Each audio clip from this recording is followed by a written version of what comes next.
একটা সময় হয়তো আপনার ছবিতে হাজার হাজার বা শত শত লাইক পড়তো, কিন্তু এখন আপনি যতই মানে ভালো আগের থেকে অনেক হাই কোয়ালিটির পিকচার বা অনেক আকর্ষণীয় পিকচার ছাড়লেও কিন্তু ওইভাবে লাইক পড়ে না।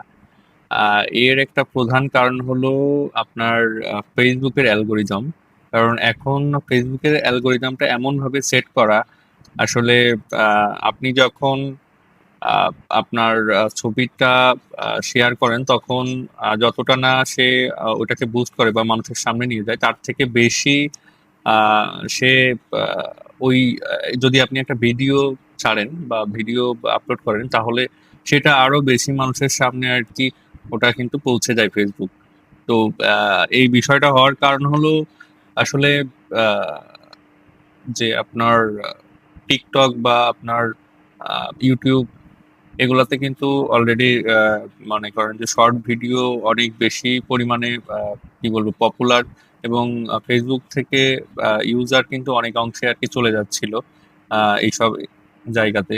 তো এর কারণে ফেসবুক কি করলো, ফেসবুকের অ্যালগোরিদমে চেঞ্জ আনলো, এবং ভিডিওতে আসলে তারা বেশি ফোকাস করার জন্য তারা রিলস অপশন অ্যাড করলো।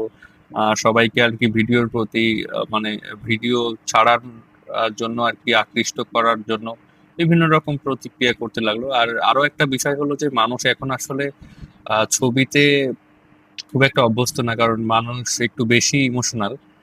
তো একটা ছবি দিয়ে আসলে খুব বেশি ইমোশন প্রকাশ করা সম্ভব না, যেটা আসলে কিন্তু একটা ভিডিও দিয়ে মানে একটা 15 সেকেন্ডের ভিডিওতেও অনেক বেশি ইমোশন প্রকাশ করা সম্ভব। তো এই জিনিসটার জন্যই কিন্তু ইদানিং আর কি আপনি দেখবেন যে আপনার ছবিতে খুব একটা লাইক কমেন্ট পড়ছে না, বা আসলে লাইক কমেন্টের এটা তেমন কোনো বিষয় না যে লাইক কমেন্ট না পড়লে খুব কোনো সমস্যা হবে, কিন্তু এটা জাস্ট একটা প্রত্যেকটা সাধারণ মানুষ যারা ফেসবুক ইউজ করে তাদের কিন্তু একটা বেসিক আর কি একটা ব্যাপার, যে আমি আমি একটা ছবি ছাড়লাম, তো এটা একটা ইমোশনাল ব্যাপার আর কি। তো এটাতে অনেক মানুষ লাইক কমেন্ট করলো, তার একটা মন থেকে ভালো লাগে, এছাড়া এর কোনো ই নাই। যাই হোক, আসল বিষয়টা হলো এইটা, যেটা আমি নিজেও উপলব্ধি করছি, এই জন্য আপনাদের সাথে শেয়ার করলাম।